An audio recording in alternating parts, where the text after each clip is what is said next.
What's happening? We're coming to you live from San Diego, all in one room. Woo! I have two guests with me today. I'm very excited because again, we can touch each other.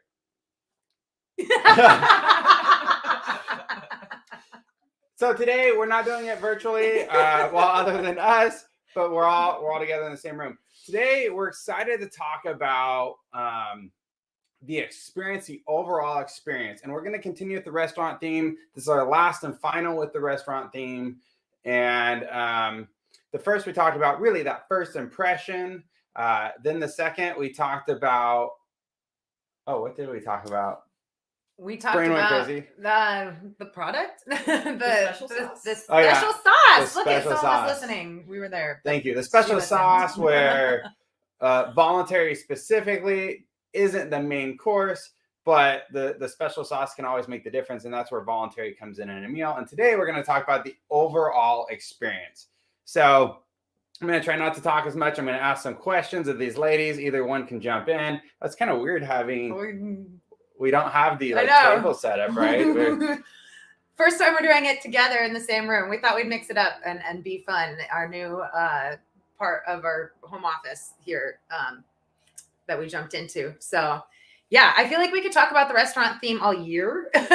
I love drawing parallels just in life in general. So I love that we're doing the restaurant theme. And I've been excited for this last one because we're doing it about the experience.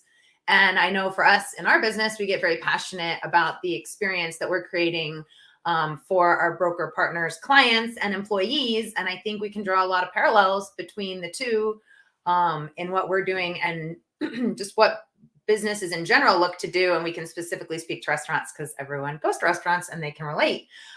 So that's really where our theme came together for today. And we're excited to talk about it. Okay. And as a reminder, this is not scripted, although we have bullet points. And we do that on purpose so we don't sound robotic. But, okay, both you ladies, question, pop quiz. Can you think of a bad experience that you had at a restaurant? Yes. Does one come to mind quickly? Specific one? Ooh, I got one that came to mind immediately. Yours was recent. That's why. Mine was yesterday. Yours was yesterday. That doesn't count. Okay. Kind of does, right? Yeah. You go. But... well, we think about the experience. Do you want it to be good or bad? Or maybe that's not the way to say it. What do you want it to be like? Because it can be very, very different. And some have zero intention. And I will tell you about one that had zero intention. Yesterday, Jackie and I decided to go to lunch. It's a Mexican restaurant. We walked in, and quite honestly, it was trashed. It wasn't clean. It wasn't actually a good experience. They didn't have their stuff together. Heck, their intercom doesn't even work. It was poor. And I will tell you, because of that experience, I will not be going back to this place. I don't even care if it's $1 taco day. I'm not going back because it just was an absolute horrible experience. Now, the food was okay, by the way. Go ahead. Well, no, I was just going to say, I shared on the last couple, I was in the service industry working in restaurants for over 10 years. And a big thing that we would talk about is the experience, right? And when someone has a bad experience, they're actually more likely to tell, I think it's like 5 times as many people about their bad experience as about their good one, which is why people pay for Yelp reviews, for good Yelp reviews. Hey, we'll give you a free entree if you give us a good review, because people don't always go out of their way to give the good ones, but they're definitely going to go out of their way to make sure everyone knows about the bad experience that they had. And that's something that's talked a lot about in restaurants. No. Yeah. So think about a good experience. Is there a good experience? It doesn't have to be fancy as a reminder, but is there a good experience that you've had recently at some sort of restaurant that you can think of? Yeah. Share it. Well, let me think. There's a couple. Let me think of a good example of one. Again, I think it goes back to the overall experience of just from start to finish, right? Because a lot of places can have good food, but what comes along with that is part of why we go out for the experience. Okay, I'll give you one. My husband and I went out for his birthday, which later I went out there for my birthday to a steakhouse here in San Diego called Huntress. And it was a newer place up and coming.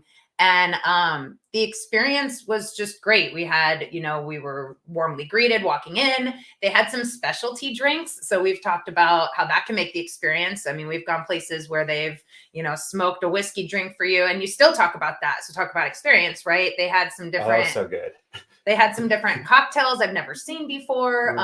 It was just a little quirky, it was a kind of a more of a like a 20s theme. They were very intentional about the way they described all of their steaks. They had special sauces that you can order to go along with them. At the very end, they actually invited us to go up to their rooftop bar, which you kind of have to have special access to. So again, experience wise, right? And I had such a great experience that 2 weeks later, I went back for my birthday with my friends because I wanted them to have that experience as well. So I could tell they're very intentional about that experience that they were looking to create for me that kept me coming back. Awesome. Do you have one you want to add, Jackie? Because if not, I have a question for you. Go for it. All right. So think about the experience, and I'm going to talk about 2 different coffee shops really fast. Think about the experience of Starbucks. So maybe Heather, you can talk about this one, and then Jackie, I'm going to ask you to talk about the other one. So when you go to Starbucks, what does that feel like when you go to Starbucks? I mean, there's definitely a warm reception. You can tell that the employees, generally speaking, are pretty happy and they want to greet you. They're intentional about asking for your name for your order so that it becomes personal when they call your name instead of just a number. You can go because you know that it's going to be consistent on the coffee that you're getting is going to be the same every time because they're consistent with their product. And they've created a space for people to come and work and gather and study and it to be a social aspect as well. And they were very intentional about that. So, when you go to Starbucks, that generally speaking, you're going to get all of those things. And if you don't, that's rare and one-off. Right. So Starbucks was supposed to be your local neighborhood hangout. Yeah. They wanted one in every neighborhood to hang out. Now, great experience, very different style of coffee experience, Dutch Brothers. I don't know if anybody's out there been to Dutch Brothers. In my opinion, amazing. And it's not because of the coffee, although I think the coffee is good. It's because it's just very different. So Jackie, when we went to Oregon, do you remember the experience going up to Dutch Brothers? Well, yes. There was a long conversation with the cashier in the drive-thru who answered your very many questions about what their favorite one was and why they liked it and how long they had worked there. And at the end of that, they ended up gifting you your coffee as a, welcome back to Oregon and thanks for coming by and talking to us. So it was very personable. They were very friendly. They went out of their way to make sure that you got a coffee that you were going to like and asked you questions about what kind of things you like to help make sure that it was a good fit for you. So it was a very friendly, very personable, very different experience just to go in and feel like you were talking to a person and not just here's your menu, what do you want? Yep. It was a great experience and the kids enjoyed the little gifts. Oh my gosh. Extra things that they threw in for the kids in the car too. So great option. Which is interesting because Starbucks also has the kid thing, right? So they both have some things for kids. Some big differences I've seen. Starbucks is usually indoor seating. Now they're trying some of this outdoor, actually some very unique operations where they don't have that indoor seating. Dutch Brothers, I haven't seen indoor seating ever. I mean, it might exist and most don't have seating at all, but there's also big differences. Starbucks is usually, it's a little mellow comparatively. You go to Dutch Brothers, they got the music jamming, people are dancing, they're having a blast. And also, I think that the employees feel a little bit more free there. I think Starbucks is a little more corporate feeling. Both are fantastic. I actually love both because I love coffee, but it's just very different and they're very intentional about what that looks like. So I wouldn't say one's better than the other, but the experience is very different. Now let's circle that back down into benefits, specifically from the employee standpoint. What is the experience your employees are receiving or viewing or experiencing for that matter when they are onboarded, when benefits are offered to them or during open enrollment? is it a burden or is it really a celebration of benefits? So we could probably tell you all kinds of fun stories about the good and the bad and the ugly, right? Definitely. On this. But let's talk about what the bad experience is and then dive into the good, because I like to finish on good. I don't know about both of you. Always finish on a high. Always finish on a high. Positive. Yeah. I mean, I can speak. I think in past episodes I've spoken a little, but I'll speak a little to my husband. You know, someone in my life that is important. Might be my husband. A couple of his previous employers weren't that good about being intentional about benefits, and he worked for one small company that we really didn't get any information. I was the one that, being in benefits, was like, where's our benefits? You know, it took me 3 times to reach out to the person in charge to get the information that was needed. And it was like pulling teeth, you know? And I'm like, well, wait a minute, this is only medical. Like, what about the others? Oh yeah, let me send that to you too. Very unorganized. Luckily I was proactive. And that same company, about 6 months later, he said, oh my gosh, our main person's about to leave. And I was like, wow, well, is he unhappy? What's going on? And he said, well, there's a couple things going on, but one of them is he feels that he should be offered benefits. And I was like, but your company offers benefits. And he's like, yeah, I know. I'm like, well, obviously there's been some poor communication here, that you have an employee that's literally about to leave the company because nobody shared that he had benefits. Now, let's be real. We have to put some responsibility on the employees. I understand. Maybe someone sent him an email. Maybe someone called him 3 times and he ignored them. That could have been possible. But generally speaking, you know, we need to have a plan, and it needs to be a positive experience, or it's going to look like that. How does that even happen? Somebody doesn't know they have benefits. Happens a lot. Yeah, I mean, it was a small company. I think they have 10 employees, but still, I mean, that company's spending a lot of money on those benefits for the people that are taking advantage of them, and they're doing it to attract and retain employees properly, right? So if your employees don't even know what the benefits are, how is that attracting them or keeping them? And the perception of it. So if you're handed a packet, which is a massive packet when you're onboarded as a new employee, what do you typically do when you go home? Well, Throw it on the table. Throw it on the table. Before I was throw it at your wife. Before I was in benefits, I was a young, single, fun guy that paid zero attention to anything, I feel like. And I took my first benefit packet I ever got, and it was a massive one. And I was working on a ski resort, and I took it home and I put it off to the side because it didn't really matter to me. And then guess what happened? I waited too long. So no, I didn't break anything, thank God. But I waited too. I know, I guess I can't now, huh? But I my point to that is my experience was horrible at that same time, getting a piece of paper with really not much education. The perception is the benefits aren't that good, even if they're fantastic, right? Yeah. So, or what we've seen a few other times is where they might just send a link and say, hey, here's your benefits. And sometimes people don't understand what benefits even are or how they work. How many times does that link go to a personal email that is flooded that no one checks? And no one even double checks that there's no phone number of anyone reaching out to them. They're getting an email in an inbox they may or may not check. And then maybe someone might follow up with them if they don't do what they're supposed to do. Or we're just seeing that a lot. And, you know, a lot of people put intention into their benefit package to make sure that they're offering the right things. But if the engagement and the education isn't there, then we fall into these situations that you're talking about. My first benefits offer was a link. I had no idea what any of the information meant. I got the link, I used it, but all I did was go through and go, okay, lowest cost option. Like, lowest option. I didn't know what any of it meant. What's an HMO or PPO, right? So there's definitely a need to help connect the information, even if it's in front of somebody, that they can help understand what's available to them, even if you've given them a packet. And it's a great packet of useful information. It's a lot of information for someone to have to digest and you're good. Pull together. Okay, fine. Go. No, you're good. Keep going. I'm just reminding us of time. Most of you will be listening to this on our recording.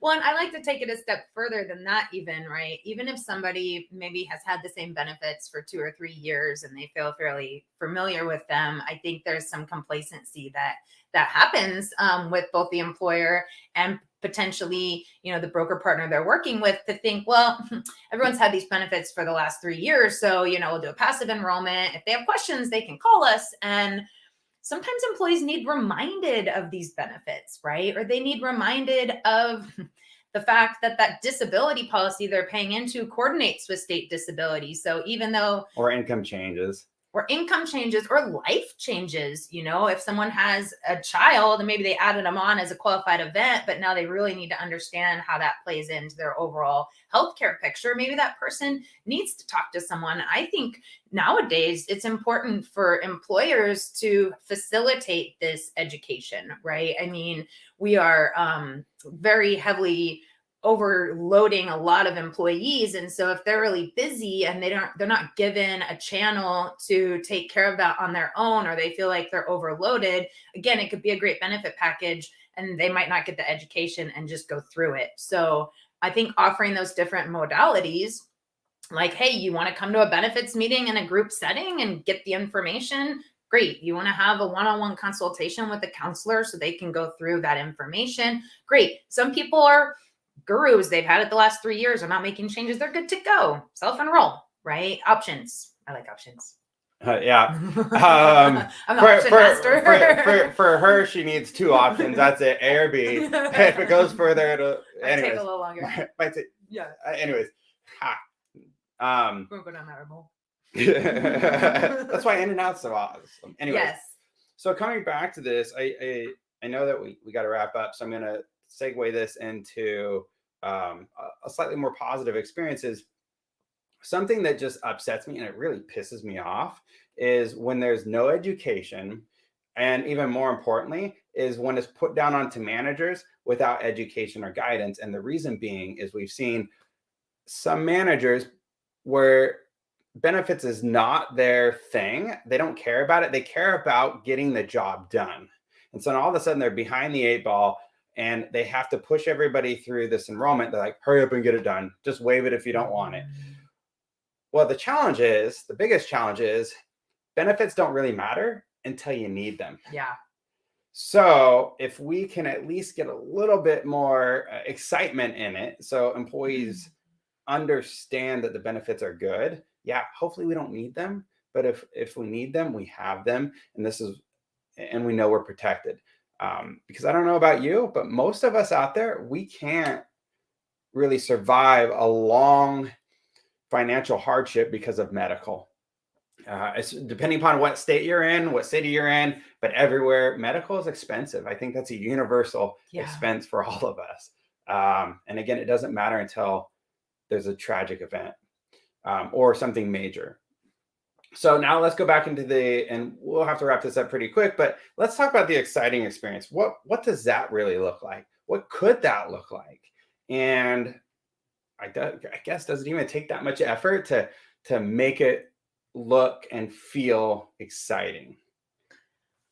I don't think it takes a whole lot of effort. I think it's extra effort that a lot of people don't think they have, or when we're overwhelmed with so many things, we're just getting by to do what we need to do. But to take that extra step often does take a partnership that maybe they focus on that, or someone internally that you can put to focus on it. It doesn't take a lot of time, but it does take intention. And it does take planning, and it does take collaboration with the client to make sure that everyone's on the same page and they know what's going on, and that you're working with them to create the modalities that work best for their business, which is why I know in our organization, those communication engagement plans are created specifically for each client, because each client's different.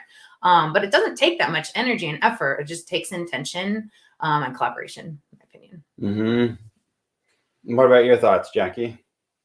I'm going to second that because we're short on time. Convenient. Yeah. It does